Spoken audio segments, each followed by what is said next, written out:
Olá, crianças! Voltei! E hoje eu voltei para ensinar uma outra experiência, que é o redemoinho do Saci. Vocês já viram nas histórias que o Saci adora um redemoinho, não é? Então, hoje, com o papai e a mamãe, nós vamos fazer o redemoinho do Saci. O que vai no redemoinho?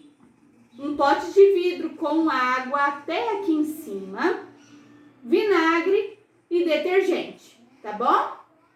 Então eu vou colocar o vinagre e a Sofia vai colocar o detergente. Como vocês viram, é um pouquinho de cada um. Fecha bem o vidrinho e nós vamos chacoalhar o vidro, ok? Olha lá, bem rápido. Olha o redemoinho do Saci! Se vocês gostaram, manda um beijo e uma foto pra mim, tá bom? Tchau!